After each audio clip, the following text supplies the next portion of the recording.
Why do I teach about the spirit of poverty a lot? Kwa nini nafundisha kuhusiana na roho wa umaskini sana? Because people in the church Kwa sababu watu kanisani are the ones that are most tormented by this spirit. ndio wanafinyiliwa sana na roho huyu. If you are a serious Christian, you will not steal. Kama wewe ni Kristo ambaye amemaanisha hautaiba, You will not lie to get money. hautaongea uongo ukapate pesa, You will not sin anyone. hautamdanganya mtu yeyote ama kumtapeli yeyote. You will just be looking at God to help you and to bless the work of your hands. Utakuwa unamwangalia Mungu tu akusaidie na bariki kazi ya mikono yako. That kind of a person, unless God helps them, Mtu kama huyo labda Mungu amsaidie, can live a life of not enough.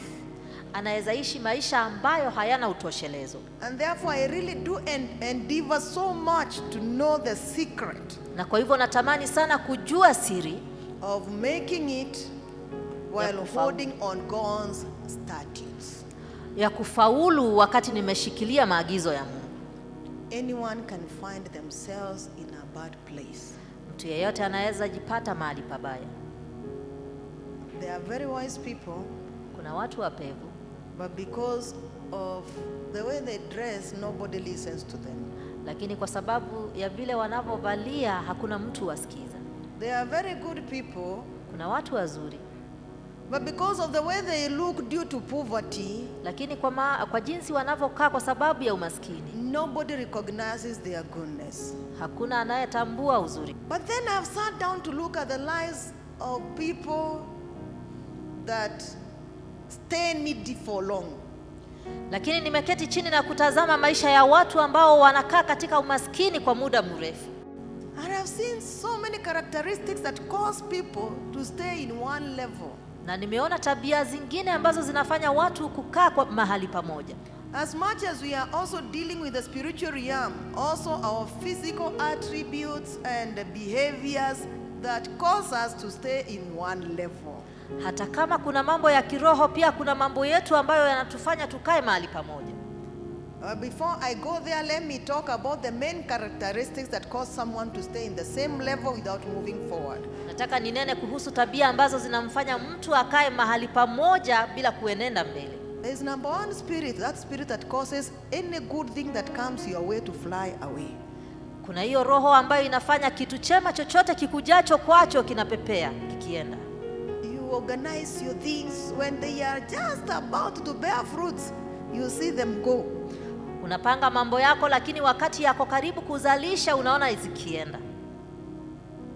There are people when good things are just coming, something just passes with that good thing.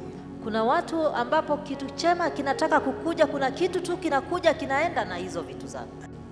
Number two characteristic, Ya pili, feeling very uncomfortable with better levels. unasikia utosheleki na mahali pazuri pako. There are people, if you raise their level of earning, you have looked for your trouble with those people. Kuna watu ukiongeza kiwango chao cha mapato, umetafuta shida yako. Give them promotion, Ukiwaongeza cheo, that's the day they will insult the boss. hiyo ndio siku watatukana bosi. There are people here who don't talk to their uncles, their aunties, their neighbors. The people that can help them, those are their biggest enemies for no reason. Kuna watu hapa huwa waongei na wajomba wao ama shangazi zao ama neighbors wao bila sababu yoyote, na hao ndio watu wanaweza wasaidia. They just feel intimidated and challenged by anyone that can get them from the level they are. Wanasikia wameghadhabika tu na mtu yeyote ambaye anaweza watoa kutoka kwenye kiwango cha chini awapandishe mahali. Number three characteristic, there are people who misfortune just arrives when fortune is knocking at the door. Kuna watu ambao bahati mbaya itatokea tu wakati bahati nzuri inagonga mlangoni. Number five characteristic, sicknesses that just strike when you are about to move forward.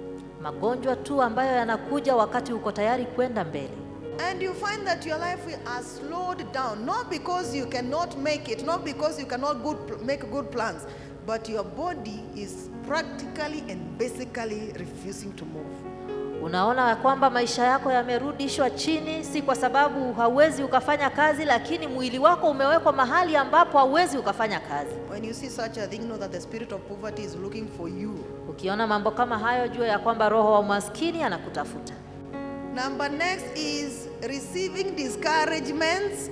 Hiyo ingine ni kupokea kushushwa Every time you try to move forward. kila wakati unapotaka kwenda mbele.